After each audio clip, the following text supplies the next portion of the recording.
बिस्मिल्लाहिर्रहमानिर्रहीम। अज़ीज़ तलबा व तालिबात, अस्सलामु अलैकुम वरहमतुल्लाहि वबरकातुहू। उम्मीद है आप सब अल्लाह ताला के फ़ज़ल व करम से खैर व आफ़ियत से होंगे। आज हम माह फरवरी का लेक्चर नंबर 7 शुरू करने जा रहे हैं। साबका वाक़फ़ियत के जायज़े के लिए पहला सवाल है, कल और कुल में क्या फ़र्क है। जी, तो कल जो है वो गुज़रे हुए दिन या आने वाले दिन को कहा जाता है। इसी तरह से कुल का मतलब है तमाम, सारे के सारे। दूसरा सवाल है, पल और पुल को जुमलों में इस्तेमाल करें। तो पल जो है लम्हे को कहते हैं, तो इसका जुमला बनाया जा सकता है कि अहमद को पूरे दिन में एक पल भी फुर्सत नहीं मिलती।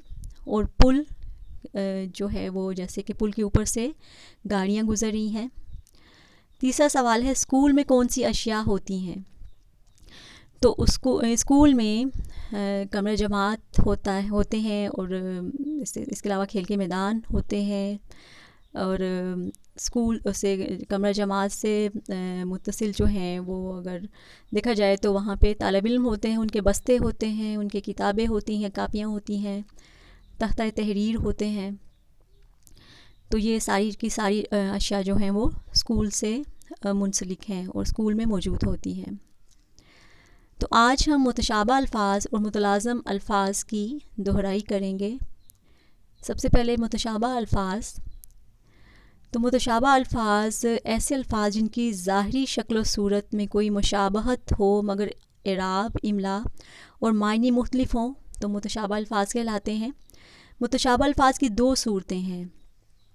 वो अल्फ़ाज़ जिनका इमला एक सा हो मगर इराब फ़र्क हो, मसलन कल या कुल, बिल या बल वगैरह। तो ऐसे अल्फ़ाज़ जिनकी आवाज़ एक सी हो मगर इन अल्फ़ाज़ के इमला में फ़र्क हो, मसलन हामी। जो पहले वाला हामी है उसका मतलब होता है रज़ामंदी को ज़ाहिर करना। दूसरा हामी का मतलब है हिमायती।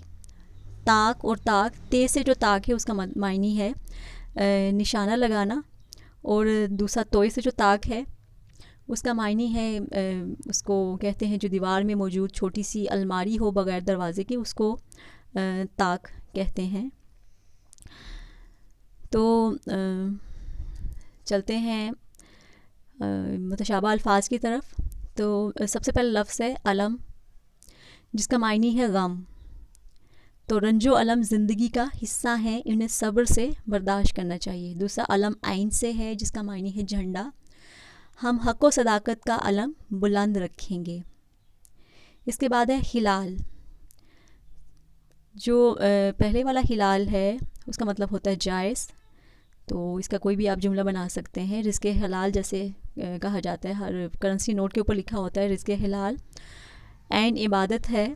दूसरा हिलाल जो है वो पहली रात के चाँद को कहते हैं। तो पाकिस्तानी परचम हिलाल और सितारा बना हुआ है। नुक्ता और नुक्ता, पहले इस नुक्ते का मायनी है यानी अहम बात। वकील ने अदालत में अहम नुक्ता उठाया। और दूसरा नुक्ता जो कि आमतौर पर हरूफ तहज्जी के ऊपर लगाए जाते हैं, उसका मायनी है मरकज़। तो सारा ने हरूफ तहज्जी पर नुक्ते लगाए। ठीक है, अब चलते हैं तलाज़मात की तरफ। तो तलाज़मात जो हैं वो ऐसे बहुत से अल्फ़ाज़ जिनको ज़बान पर लाते ही उनसे मुतल्लका और बहुत से अल्फ़ाज़ ज़हन में आ जाएं, तो उनको मुतलाज़म या ग्रोही अल्फ़ाज़ कहते हैं। तो इनमें से ये देखिए मुतलाज़म अल्फ़ाज़ जो हैं स्कूल से, जैसे कि आप साबका वाक़फ़ियत के जायज़े में भी सवाल जो है वो पूछा गया। तो स्कूल से मुतल्लक़ यही हैं, बस्ते हैं, किताबें, उस्ताद, शागिर्द, बेंच, डेस्क, खेल का मैदान, हेड मास्टर। इसके अलावा और जो इससे मुतल्लक़ा चीज़ें हैं वो सारी के सारे मुतलाज़म हैं इसके स्कूल के।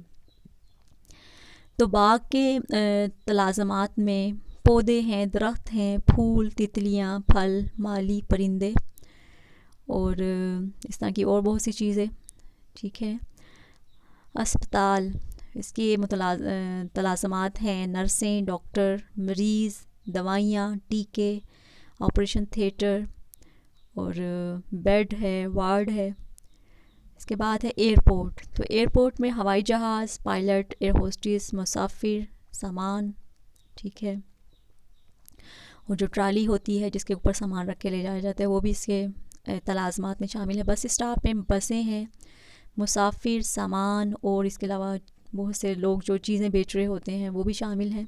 ٹھیک ہے، اور بس کے ٹکٹ بھی اس میں اس کے تلازمات میں شامل ہیں. بس کنڈکٹر بھی کہا جا سکتا ہے، ڈرائیور بھی کہا جا سکتا ہے. ٹھیک ہے، یہ سارے کے سارے اس کے تلازمات ہیں. ریلوے اسٹیشن پہ ریل گاڑی ہے، مسافر، سامان، کلی، اور یہاں پر بھی بہت سے جو ہوتے ہیں پھیری والے جو ہوتے ہیں اپنی چیزیں بیچ رہے ہوتے ہیں وہ ہیں. ٹھیک ہے، اور اس کے علاوہ پٹڑی ہے اس میں ریلوے اسٹیشن پہ ہوتی ہے. اس کے علاوہ جو اس کے ریل کے ڈبوں میں جو اس کے سیٹیں ہوتی ہیں، برتھ جس کو کہتے ہیں، اور اس طرح کی اور بہت سی چیزیں. اگلا لفظ ہے لائبریری. لائبریری میں کتابیں ہوتی ہیں، الماریاں ہوتی ہیں، لائبریرین ہوتا ہے اور پڑھنے والے موجود ہوتے ہیں، میز ہوتے ہیں، کرسیاں ہوتی ہیں. باورچی خانہ کے متلازمات میں سے چولہا، برتن، اوون، فریج، کھانا، اور اسی طرح سے اور سنک ہے. تو آپ الگ الگ سے برتن بتا سکتے ہیں، جیسے کوکر ہے، ہانڈی ہے، دیگچا وغیرہ، یہ سارے کے سارے اس کے تلازمات ہیں. تو یہ تھے متشابہ الفاظ اور تلازمات.